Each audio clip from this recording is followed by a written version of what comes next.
વડોદરા મહાનગરપાલિકા દ્વારા શહેરમાં સેનિટેશન, સ્વચ્છતા સર્વેક્ષણ તેમજ રિવ્યુ અને ટેક્સ કલેક્શન અંગે અધિકારીઓની રૂટીન રિવ્યુ બેઠક યોજાઈ હતી. વડોદરા મહાનગરપાલિકા દ્વારા શહેરમાં સ્વચ્છતા વ્યવસ્થાને વધુ મજબૂત બનાવવા તેમજ સ્વચ્છ સર્વેક્ષણને ધ્યાનમાં રાખીને વિવિધ કામગીરીની સમીક્ષા કરવામાં આવી હતી. આ બેઠક દરમિયાન શહેરમાં સેનિટેશન કામગીરી, કચરો ઉઠાવવાની વ્યવસ્થા તેમજ સ્વચ્છતા સંબંધિત કામગીરી વિગતવાર ચર્ચા કરવામાં આવી હતી. તેમજ તે ઉપરાંત વડોદરા મહાનગરપાલિકાની આવક વધારવા માટે રિવ્યુ અને પ્રોપર્ટી ટેક્સ કલેક્શન અંગે પણ અધિકારીઓને જરૂરી સૂચનાઓ આપવામાં આવી હતી. અધિકારીઓને બાકી વેરા વસૂલતા ઝડપી બનાવવા માટે તેમજ શહેરમાં ચાલી રહેલી કામગીરીનું નિયમિત મોનિટરિંગ કરવા સૂચના આપવામાં આવી હતી. આ રૂટીન રિવ્યુ બેઠકમાં મહાનગરપાલિકાના વિવિધ વિભાગોના અધિકારીઓ ઉપસ્થિત રહી પોતાની કામગીરી અંગે માહિતી આપી હતી. આજે સૌપ્રથમ વડોદરા મહાનગરપાલિકાના જે રિવ્યુ મિટિંગ કરવામાં આવ્યું છે, આ જ રિવ્યુ મિટિંગમાં સૌથી પહેલાં અમે આજે સિટીના સ્વચ્છતા બાબતનું રિવ્યુ મિટિંગ કરવામાં આવ્યું. એમાં તમામ વોર્ડ ઓફિસર વાઇઝ અને તમામ સેનિટરી ઇન્સ્પેક્ટર વાઇઝ અમે રિવ્યૂ કર્યું છે. સેનિટરી ઇન્સ્પેક્ટર્સમાં પણ આવી પણ આજે રેન્કિંગનું કામગીરી અમે શરૂ કરીને આગળ વધી રહ્યા છે.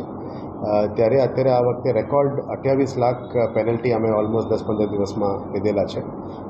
જે દુકાનો સામે ગંદકી કરી રહ્યા છે, જે પણ ચાયની દુકાનની બહાર ગંદકી છે, ખાસ કરીને પાન દુકાનની આગળ ગંદકી છે, આવા દુકાનોને અમે ખાસ કરીને વિનંતી કર્યા હતા કે ત્યાં ગંદકી ના દેખાવું જોઈએ. હવે કમર્શિયલ એસ્ટાબ્લિશમેન્ટ્સ આવા દુકાનોની ગંદકી કરનારને પણ દંડ ફટકાર્યું છે અને હવે બહુ પોઝિટિવ રિસ્પોન્સ એ લોકો જાતે પણ સાફ કરવાનું શરૂ કરી દીધી છે. એટલે હેવી પેનલ્ટી ઓન દેટ. અને આવનારા દિવસોમાં ટૂંક સમયમાં અમે નોટિફિકેશન પણ બહાર પાડવાના છે. સોલિડ વેસ્ટ મેનેજમેન્ટ રૂલ્સ અને એસએસ રૂલ્સ અત્યારે 2026 ઉપર નવું રૂલ્સ આવવાના છે. એના આધારે પાન પડીકી થૂકનાર, રોડમાં થૂકનાર, અલગ અલગ જગ્યામાં ગંદકી કરનાર ઉપર નોટિફિકેશનના આધારે પેનલ્ટી લેવા માટે અમે આ શરૂ કરી દેવાના છે. એટલે સ્વચ્છતા આપણા માટે નંબર 1 પ્રાયોરિટી રહેવાના છે. આપણે સફાઈ મિત્રો જે સારું કામગીરી કરી રહ્યા છે એમને પણ સન્માન કરવાનું કામગીરી ફરી શરૂ કરીશું. સિટીના LED બોર્ડ્સ ઉપર જે સારા કામ કરનાર સફાઈ મિત્રો અને કદાચ સેનિટરી ઇન્સ્પેક્ટર્સ પણ સારું મોનિટરિંગ અને ઇફેક્ટિવ કરતા હોય એમને પણ અમે સન્માન કરીશું. એમને પણ જાહેરમાં નામ આપીશું. આવનારા દિવસોમાં સફાઈ બાબતમાં અમે કીધું છે જે રીતનું 1 ડે 1 રોડ સફાઈ ઝુંબેશ શરૂ કરી છે, આવનારા દિવસોમાં 1 ડે 1 સોસાયટીમાં જઈને સેનિટરી ઇન્સ્પેક્ટર્સને સોસાયટીઝમાં સ્વચ્છતા બાબતનું આઈસી એક્ટિવિટી કરવાનું કીધું છે. એટલે રોજ અમે લગભગ 20 સોસાયટી દરેક વોર્ડમાં, એટલે અઠવાડિયાની અંદર લગભગ 100 સોસાયટીઝ, આ રીતનું 400 સોસાયટીઝ મહિનામાં અમે કવર કરવાના છે. રોજ સેનિટરી ઇન્સ્પેક્ટર્સ અને એમની ટીમ જઈને સોસાયટીના લોકો સાથે સંપર્ક કરશે, સેગ્રિગેશન ઉપર વાત કરશે, સફાઈ રાખવાની જવાબદારી ઉપર વાત કરશે અને સિટીઝન રિસ્પોન્સિબિલિટી ઉપર પણ જાહેર કરવાના છે. આવનારા દિવસોમાં સ્કૂલ્સ જે બોર્ડ એક્ઝામ્સમાં નથી અને ઇકો ક્લબ્સને પણ એક્ટિવેટ કરવાના છે. એ બાળકો, ટીચર્સ જે ઇકો ક્લબ્સ એક્ટિવિટી સ્વચ્છતા ઉપર જોડેલા છે એમને પણ આપણા 1 ડે 1 રોડ ઝુંબેશ, 1 ડે 1 સોસાયટી ઝુંબેશમાં જોડવાના છે, જેથી કરીને સિવિક અવેરનેસ સિટીમાં આવે, સ્વચ્છતાનું જવાબદારી બધામાં આવે. એટલે આ માય સિટી પ્રાઇડ કન્સેપ્ટને અમે આગળ લઈ જવા માટે માંગીએ છીએ. સ્વચ્છતા ઉપર વધારે ભાર મૂકતા આવનારા દિવસોમાં we will be reviewing ward wise cleanliness અને ઝોન વાઇઝ પણ અમે 1 ડે 1 વોર્ડ શરૂ કરી છે.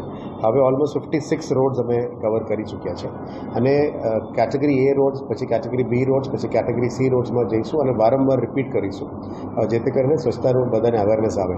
આની સાથે સાથે અત્યારે બ્રિડ્જસમાં ડિવાઈડર ક્લિનિંગ, બ્રિડ્જસની ક્લિનિંગ પણ અમે વેસ્ટ વોટરથી કરી રહ્યા છે. એટલે રેડ સ્પોટ્સ, યલો સ્પોટ્સ જે મારે વિનંતી છે, જે પણ લોકો પાન રોડ ઉપર ના થૂકે, બ્રિડ્જ ઉપર ના થૂકે, અમે મહેનત કરીને બ્રિડ્જસને સાફ કરીએ છીએ. ફરી તમે ટ્રાવેલ કરતાં થૂકતો નહીં. એટલે આ સિટી અમારી જવાબદારી છે, અમે સાફ રાખવાનું તમામની જવાબદારી છે. આપણે નાગરિકોને પણ વિનંતી છે એને મેન્ટેન કરવાનું, સાફ સફાઈ રાખવાનું. આ વખતે હીટ વધી રહ્યા છે એટલે હીટ એક્શન પ્લાન પણ અમે બનાવ્યું છે અને ટૂંક સમયમાં એ પણ જાહેર કરવાના છે. તમામને વિનંતી પણ કરીએ છીએ એટલે આ હીટમાં બહાર નીકળવાનું ટાળો. શેલ્ટર હોમ્સ હોય, અદરવાઇઝ તમારા શેડ્સ છે, અમે લેબર ચોક્સ બનાવ્યા છે, જે શેલ્ટર છે ત્યાં જ નીચે રહો. વધારે પીવાનું પાણી વધારે એ ભરવું જોઈએ, છાશ પીવું જોઈએ. અમે હીટ એક્શન ગાઈડલાઇન્સ પણ ટૂંક સમયમાં જાહેર કરવાના છે. અમે ઓલમોસ્ટ રેડી છે. સાથે આજે વેરા કલેક્શનનું પણ રિવ્યૂ કર્યું છે. એટલે જે ટાર્ગેટ હતી 26ની માર્ચ મહિના સુધી, લાસ્ટ સુધી લાવવાનું, એટલે આજે રેવન્યુ ઓફિસર વાઇઝ પણ એમને રિવ્યૂ કર્યા હતા. કેટલા લોકોની રિવન્યુ રિકવરીમાં કામ સારું છે એમને એપ્રિશિએટ પણ કરવામાં આવ્યું. જેને રેવન્યુ રિકવરી બાકી છે એમને શું સપોર્ટ જોઈએ રિકવરી કરવા માટે એ સપોર્ટ સિસ્ટમ પણ બહાર પાડવા માટે અમે નક્કી કર્યું છે. એટલે સ્વચ્છતા અને રેવન્યુ રિકવરી અને ટેક્સ કલેક્શન આપણા માટે ત્યારે પ્રાયોરિટી રહેશે. પછી જે પણ લેન્ડ ઇસ્યુઝ છે અલગ અલગ ડિપાર્ટમેન્ટ સાથે કોર્ડિનેશનમાં જે લેવાનું હોય આપવાનું હોય ઇસ્યુ સોર્ટ આઉટ કરવાનું ઇન્ટર ડિપાર્ટમેન્ટલ કોર્ડિનેશન અલગ અલગ ડિપાર્ટમેન્ટ્સ બીએમસી સાથે સંપર્ક કરવાનું કીધું છે. રોડ રિપેર્સને પ્રમાણિત આપવાનું કીધું છે. જે પેચવર્ક્સ છે, રોડ રિસર્ફેસિંગ છે, નવું રોડ કામ છે એ બધા ટોપ પ્રાયોરિટીમાં અત્યારે કરવાનું રહેશે. આના લઈને તમામ ઓફિસર્સને ફિલ્ડ વિઝિટ કરવાનું પણ એમને સૂચના આપી છે. ક્લાસ 1થી લઈને ક્લાસ 3 સુધી તમામને ફિલ્ડમાં રહેવાનું કીધું છે. આવનારા દિવસોમાં અમે જે વર્ક એસિસ્ટન્ટ્સ અને એસિસ્ટન્ટ એન્જિનિયર્સની કરવાના છે રિક્રુટમેન્ટ એ પણ હવે એક પ્રોજેક્ટ વાઇઝ એક રોડ વાઇઝ એક સાઇટ વાઇઝ પણ ડિપ્લોય કરવાના છે, જેથી કરીને વધારે ફીડબેક સારું મળે અને કામગીરીમાં વેગ મળે. પછી પેન્ડિંગ રેઝોલ્યુશન્સમાં અમે કામગીરી કરી રહ્યા છીએ. ગ્રીવન્સ એડ્રેસલ પબ્લિકનું ગ્રીવન્સ એડ્રેસલમાં સૌથી વધારે ડ્રેનેજ, વોટર, સ્ટ્રીટ લાઇટ અને સ્વચ્છતાનું વધારે છે. એ પણ વોર્ડ વાઇઝ અને ઝોન વાઇઝ અમે રિવ્યૂ કર્યું છે. એટલે તમામ ઝોનલ એન્જિનિયર્સને પણ તાકીદ કરી છે કે આ રેઝોલ્યુશન્સ સોર્ટ આઉટ કરવું જોઈએ. અને આપ જાણો છો કે અમે 1000 કોલ એવરી ડે અમે સ્વચ્છતા માટે ફોન કરી રહ્યા છે. અત્યારે આવનારા દિવસોમાં ડ્રેનેજ કમ્પ્લેન્ટ્સ, વોટર કમ્પ્લેન્ટ્સ અને રોડ કમ્પ્લેન્ટ્સ અથવા સ્ટ્રીટ લાઇટ કમ્પ્લેન્ટ્સ અને મેક્સિમમ જે છે એમની પણ ફીડબેક લેવાનું શરૂ કરીશું, જેથી કરીને પબ્લિક સેટિસ્ફેક્શન સુધી બીએમસીનું કામ થાય એ બાબતમાં અમે કામ શરૂ કરી દેવાના છે. આપણા આઈટી ડિપાર્ટમેન્ટને આ કામ સોંપ્યું છે. પછી ડ્રેનેજ મેન્ટેનન્સ માટે અવેલેબિલિટીમાં બધા ગાડીઓ મિકેનિકલ દ્વારા ખરીદવામાં આવે છે કે નહીં. આવનારા દિવસમાં વેક્યુમ ક્લીનર્સ પણ લેવાના છે મેઇન રોડને સાફ રાખવા માટે. આ તમામ પ્રક્રિયાની પણ રિવ્યૂ કર્યું છે. તળાવોમાં વીડ કાઢવા માટે જે આપણી પાસે 2 હાર્વેસ્ટર છે, હવે અમે એક્સ્ટ્રા 4 હાર્વેસ્ટર લેવાના છે. દરેક ઝોનમાં પણ રાખવાના છે અને 2 શિફ્ટેબલ કરવાના છે, જેથી કરીને તમામ તળાવોની મેન્ટેનન્સ પણ સારી રીતે થઈ જાય. ARCs લગભગ 219 એન્યુઅલ રેટ કોન્ટ્રાક્ટ છે, એને થોડું ઓછું કરીને બલ્કમાં કરીને લગભગ 40 ડિપાર્ટમેન્ટનું અલગ અલગ ARCs છે એને પણ યુનિફાઈડ કરવાને કીધું છે. જે પણ ARCs બાકી છે હવે પણ એને પણ વહેલા તકે ARCs રેડી કરવા માટે પણ એમને કીધું છે. એટલે ઝોનલ એન્જિનિયર્સ અને ટેન્ડર કમિટી એને આગળ લઈ જવાના છે.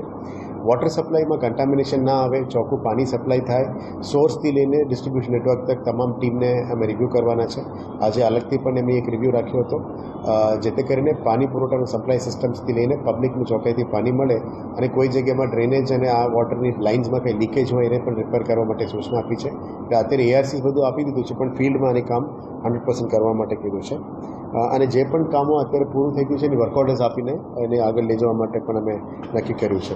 સાથે જે બજેટમાં અમે જાહેર કરી હતી લગભગ 12 પોલિસીસ, એ પોલિસીસને પણ ફાઇનલ કરીને નેક્સ્ટ ઇમ્પ્લિમેન્ટેશન ઉપર લાવવા માટે અત્યારે છે. એમાં heritage conservation policy, urban greening policy, rain water harvesting policy, parking street vending થઈ ગયું છે, એર પોલ્યુશન માટે પણ એક policy, outdoor advertisement, encroachment free અને પબ્લિક હેલ્થ બાયલોસ છે એને અપગ્રેડ કરવાનું. અને સિટીની અંદર જે મચ્છરનું વધતા અમને કમ્પ્લેન્ટ્સ વધારે મળી છે, એટલે ફોગિંગથી લઈને એન્ટીમેરિયલ એક્ટિવિટી, ફિલેરિયલ એક્ટિવિટી આ બધું ઉપર પણ ફોકસ કરવાનું કીધું છે. અને એનિમલ બર્થ કંટ્રોલ માટે જે ગાડીઓ છે, સિસ્ટમ છે એને પણ રીએક્ટિવેટ કરવા માટે અત્યારે કામ ચાલી રહ્યા છે. આ સાથે લેન્ડ એન્ડ એસ્ટેટ કમર્શિયલનું પણ આવનારા દિવસોમાં હોર્ડિંગ્સ બાબતનું પણ અમે એક રિવ્યૂ રાખવાના છે. જે રિકવરીઝ બાકી છે, આઉટડોર એડવર્ટાઇઝમેન્ટ પોલિસી જે એ ક્લેરિટી લેવું જોઈએ. અલગ અલગ ડિપાર્ટમેન્ટ દ્વારા પણ અલગ અલગ ઇજારદારા કરી છે એને પણ યુનિફાઈ કરીને રિવ્યૂ કરવાના છે, જેથી કરીને VMCની આવક આવતું જાય અને સિટીમાં પ્રોપર એડવર્ટાઇઝમેન્ટ થાય, એની પણ પ્રોપર યુઝ થાય આપણે ટોલ્સ અને એડવર્ટાઇઝમેન્ટ સિસ્ટમ્સમાં. Same with food checking. અત્યારે ગરમી છે એટલે ફૂડ ક્વોલિટી ઉપર પણ ફોકસ કરવાનું કીધું છે. પનીર બાબતમાં પણ કમ્પ્લેન્ટ્સ આવે છે, એટલે પનીરમાં વધારે રેડ્સ કરીને ચેક કરવાની સૂચના આપી છે. ફૂડ ડિપાર્ટમેન્ટ દ્વારા વધારે વધારે સેમ્પલ્સ અને રેસ્ટોરન્ટ્સની વિઝિટ કરવામાં આવશે. સાથે ગાર્ડન્સની અંદર વધારે અત્યારે લોકો વિઝિટમાં જાય છે સવારે સાંજે, એટલે ત્યાં પણ લોકોની સુવિધામાં અભાવ ના રહે, સાફ રહે. ગોત્રી તળાવની ક્લેનલીનેસ, તળાવમાં ગંદકી ફેલાવવા ઉપર કાર્યવાહી કરવાનું, એ બધા ઉપર અત્યારે ફોકસ કરવાનું કીધું છે. પછી 4 ઝોનલ એન્જિનિયર્સને ખાસ તાકીદ આપી છે કે રોડ ઉપર વધારે ફોકસ કરો. રોડની ક્વોલિટીમાં ડામર પીગળે નહીં, રેતી નાખવાનું તો રેતી નાખવાનું, ઓવરઓલ વર્કમેનશીપની ક્વોલિટી ઉપર ફોકસ કરો. અને જે કોન્ટ્રાક્ટરનું કામગીરી બરાબર નથી એના ઉપર પેનલ્ટી લઈને કાર્યવાહી કરવા માટે પણ એમને આજે સૂચના આપી છે. પ્રોસિજર પણ શરૂ થઈ ગયું છે, પેનલ્ટી લેવાનું પ્રોસિજર પણ શરૂ કરી દીધું છે. મેકેનિકલ પુલ અને વ્હીકલ પુલમાં 4 નવા ફ્યુઅલ સ્ટેશન્સ પણ અમે કરવાના છે. એટલે 4 ફ્યુઅલ સ્ટેશન, 4 વ્હીકલ પુલ થઈ જાય. એમાં કદાચ VGL પણ ઇન્વોલ્વ કરવાના છે, જેથી કરીને સિસ્ટમ્સ ઇમ્પ્રૂવ થાય, મેક્સિમમ સપ્લાય સિસ્ટમ્સ પણ થઈ જાય. સ્ટ્રીટ લાઇટ્સમાં જે પણ ઓજી વિસ્તારમાં નવું સ્ટ્રીટ લાઇટ્સ કરવાની હતી એ ઉપર પણ અત્યારે કામગીરી ખાસ કરીને ઝુંબેશ કરવાના શરૂ કરી દીધી છે. પાણીની સોર્સ બાબતમાં હજી અમે ગંભીરતાથી લઈ રહ્યા છીએ કે 125 MLD પાણી સિટીની અંદર જે લાવવાની બાકી છે આજવાથી એના ઉપર પૂરજોશમાં કામગીરી ચાલી રહ્યા છે. WTP ઓલમોસ્ટ રેડી છે, ઇલેક્ટ્રિકલ પ્લમ્બિંગ કામ ચાલુ રહ્યા છે અને જે પુષ્તરુથી જે અમુક ટ્રેન જંક્શન્સ છે SSNLનું એક, NHIનું એક અને રોડનું એક, એના ઉપર કામગીરી ચાલુ છે. 2.8 કિલોમીટરનો લાઇનની પણ વિઝિટ કરીશું. અમારી ઈચ્છા છે કે આવતા એક મહિનાની અંદર આ 125 MLDની લાઇન જોડાણ કરીને ઈસ્ટ ઝોન અને સાઉથ ઝોન માટે પાણી પૂરું પાડી શકાય એ દિશામાં અત્યારે કામગીરી કરવાનું નક્કી કર્યું છે. ડ્રેનેજમાં પણ જે પણ કામગીરી છે અમે જે તાકીદ આપી છે માર્ચ એપ્રિલ સુધી પૂરું કરવાનું, જેથી કરીને લોકોની તકલીફ ઓછું પડે, રોડ ડાયવર્શન્સનું કામગીરી વહેલા પૂરું થઈ જાય એનું પણ આજે રિવ્યૂ કરવામાં આવ્યું છે. ખાસ કરીને આ તમામ કામને આગળ વધાવતા રિક્રુટમેન્ટમાં પણ જે બાકી છે એ પણ હવે રિક્રુટમેન્ટનું પણ અમે કામ શરૂ કરી દેવાના છે. ફાઇનલી ઓવરઓલ સિટીની ડેવલપમેન્ટ માટે જે પણ ઇમ્પોર્ટન્ટ પ્રોજેક્ટ્સ હતી આ લગભગ 20 પ્રોજેક્ટ્સનું અમે આજે એક્સ્ટ્રા રિવ્યૂ પણ કર્યું છે. એમાં ખાસ કરીને વિશ્વામિત્રી ઉપર જે આવનારા દિવસોમાં કામગીરી જે લેવાના છે એનું આજે પ્લાનિંગ કરી રહ્યા છે. આજવા સફારી પાર્કનું પણ પ્લાનિંગ ચાલી રહ્યા છે. હાઈસ્પીડ રેલ કોરિડોરમાં જે આવનારા દિવસોમાં ડેવલપમેન્ટ છે એના પણ અમે પ્લાનિંગ કરી રહ્યા છે. લિનિયર પાર્ક્સ જે પ્લાન કર્યું છે એનું પણ રિવ્યૂ છે. 6 ટ્રાફિક કોરિડોર્સ જે અમે પ્રોમિસ કર્યા હતા એનું પણ કામગીરી શરૂ કરી દેવામાં છે. આવનારા અઠવાડિયામાં એનું પણ રિવ્યૂ થવાના છે. એરપોર્ટ રોડની મોડર્નાઇઝેશન, ફ્રેશ એરપોર્ટ રોડને પણ સારી રીતે બનાવવા માટે જે પ્લાનિંગ છે એનું થઈ રહ્યા છે. સિટીનું માસ્ટર પ્લાન જે કોર ટાઉન પ્લાનિંગ ડિપાર્ટમેન્ટનું કામ છે, સિટીનું માસ્ટર પ્લાન બનાવવાનું ગુડાનું કામ અને ટાઉન પ્લાનિંગ ડિપાર્ટમેન્ટ છે એનું પણ કામગીરી શરૂ કરી દેવામાં આવી છે. આવનારા દિવસમાં ખોજ મ્યુઝિયમ અને પ્લાનેટોરિયમમાં જે પ્લાનિંગ છે ટેલિસ્કોપનું એ પણ શરૂ કરી દેવામાં આવી છે. સ્પોર્ટ્સ કોમ્પ્લેક્સીસ અને સ્વિમિંગ પુલ જે બાકી છે એનું પ્લાનિંગ, VMCનું આઇકોનિક બિલ્ડિંગનું પ્લાનિંગ, લાઇબ્રેરીઝ અને યોગ સેન્ટર્સ, ઓડિટોરિયમ્સ અને અતિથિગૃહ એનું પણ પ્લાનિંગ અમે શરૂ કરી દેવામાં આવ્યું છે. એટલે આવનારા દિવસોમાં જે પણ નવું બજેટમાં કામ નક્કી કરેલા છે એનું એસ્ટિમેટ્સ તૈયાર કરવાનું શરૂ કરી દીધું છે. એટલે વડોદરામાં વિકાસની ગતિ આપવા માટે એક નાની પ્રયત્ન છે, એની કન્ટિન્યુઅસ ફોલોઅપ અત્યારે ચાલી રહ્યા છે. પાણી હવે ગરમી આવી અને ગરમીના કારણે પાણીના સ્ત્રોત હવે વધારે થશે, તો આ બાબતમાં કોઈ પગલાં લીધા છે કે આગળથી જરૂર પડે તો પાણી લઈ શકે? નર્મદા અને SSNL સાથે અમારું ટાઈઅપ તો હોય છે. જ્યારે પણ જરૂરત પડે અમે પાણી સપ્લાય સિસ્ટમ લેવા માટે પ્રયત્ન કરતા જ હોય છે. પણ આપણે પોતાનું આજવા સ્ત્રોત જે વધારે લેવાનું છે એ 125 MLD વહેલા તકે શરૂ થાય એના માટે તૈયારીઓ શરૂ કરી દીધી છે.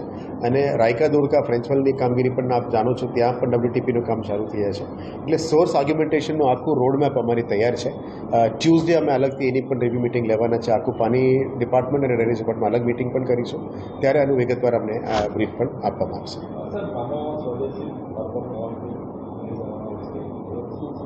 એ અત્યારે ભારત સરકારથી થઈ છે અને રાજ્ય સરકાર અનાઉન્સ કરી છે બજેટમાં, એ અમે આ રાહ જોઈ રહ્યા છે. અર્બન ડિપાર્ટમેન્ટથી પણ ગાઈડન્સ ઓલમોસ્ટ આવી ગયું છે, ડિસ્કશન્સ થઈ ગયું છે. એ ટૂંક સમયમાં એની પ્લાનિંગ પણ શરૂ કરીશું. એમાં અર્બન હાર્ટ જે કર્યું છે આવા જ તરીકે અલગ અલગ મોલ્સ છે, અર્બન મોલ્સ છે, અને જે વર્કિંગ વુમન્સ હોસ્ટેલ્સ છે એનું પણ એક અલગ નામ આપવામાં આવ્યું છે. એ બધાનું પ્લાનિંગ શરૂ કરી દીધું છે. But we are waiting for the grants to come from state government.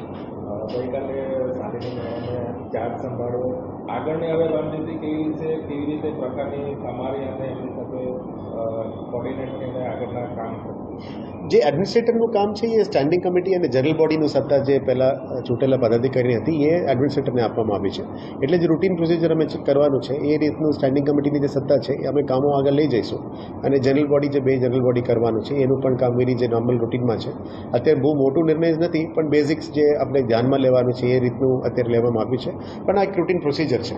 જ્યારે પણ ચૂંટેલા પાક ના હોય ત્યારે એડમિનિસ્ટ્રેટર તરીકે હોય છે. એ રૂટીન એક્ટિવિટીઝ અહીંયા કોર્પોરેશનનું કમિશનર હેન્ડલ કરશે. પણ સ્ટેન્ડિંગ અને જે જનરલ બોડીવાળો ઇસ્યુઝ છે એ એના માટે એમના સાથે ચર્ચા કરવામાં આવશે.